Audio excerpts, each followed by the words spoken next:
మీరు అనుకుంటున్నారు రాజశేఖర రెడ్డి గారు చనిపోయినారు కాబట్టి రాష్ట్రం విభజన జరిగింది అని అనుకుంటున్నారు. యాక్చువల్గా ఇదే ప్లాన్ 2009లోనే డివైడ్ చేయాలని ఉన్నారు. రాజశేఖర రెడ్డి గారు ఉండగానే ఆయన తీవ్రంగా వ్యతిరేకం చేసి రాజీనామా చేస్తానని గందరగోళం చేసి ఇదంతా మాకు తెలియదు. పై లెవెల్లో జరిగింది. సేమ్ వే 2014లో చేసిండేదే 2009లో చేయాలని ఉన్నారు. ఆఖరి రోజు అసెంబ్లీ జరుగుతూ ఉంది. నేను చీఫ్ విప్గా ఉన్నాను. ఆ రోజు ఈ రెజల్యూషన్ పెట్టు అన్నాడు. ఆ రెజల్యూషన్లో వీఆర్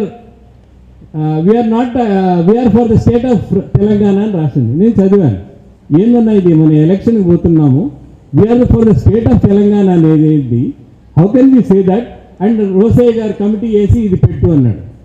లేదన్నా ఇట్లా పెట్టినామంటే ఎలక్షన్ పోతుంది, ఏం మాట్లాడుతున్నారు, ఏంది ఇది అంటే నా చేతిలో ఏం లేదు, కిరణ్ ప్రణబ్ ముఖర్జీతో మాట్లాడు అన్నాడు. నేను గాది వెంకటరెడ్డి గారు, మన నూజివీడు అప్పుడు మన పాలడుగు వెంకట్రావు దగ్గర 45 నిమిషాలు రాజశేఖర రెడ్డి గారు నలుగురు కాన్ఫరెన్స్తో ప్రణబ్ ముఖర్జీతో మాట్లాడి we are for the state of Telangana బదులు we are not against the state of Telangana చేసేదానికి మాకు దగ్గర 40 నిమిషాలు మాట. ఇది గెలిచిన తర్వాత మేము ఇది జరగదులే అని అనుకున్నాం. ఇది అన్ఫార్చునేట్గా జరిగింది.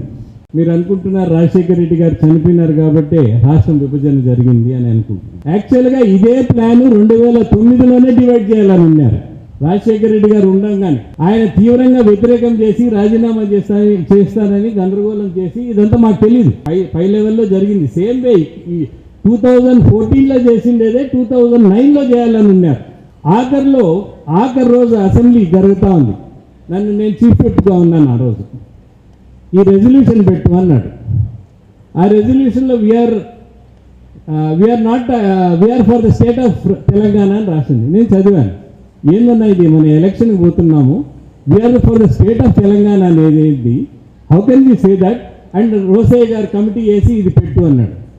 లేదన్నా ఇట్లా పెట్టినామంటే ఎలక్షన్ పోతుంది, ఏం మాట్లాడుతున్నారు, ఏంది ఇది అంటే నా చేతిలో ఏం లేదు, కిరణ్ ప్రణబ్ ముఖర్జీతో మాట్లాడు అన్నాడు. నేను గాది వెంకటరెడ్డి గారు, మన నూజివీడు అప్పుడు మన పాలడుగు వెంకట్రావు దగ్గర 45 నిమిషాలు రాజశేఖర రెడ్డి గారు నలుగురు కాన్ఫరెన్స్తో ప్రణబ్ ముఖర్జీతో మాట్లాడి we are for the state of Telangana బదులు we are not against the state of Telangana చేసేదానికి మాకు దగ్గర 40 నిమిషాలు మాట. ఇది గెలిచిన తర్వాత మేము ఇది జరగదులే అని అనుకున్నాం. ఇది అన్ఫార్చునేట్గా జరిగింది.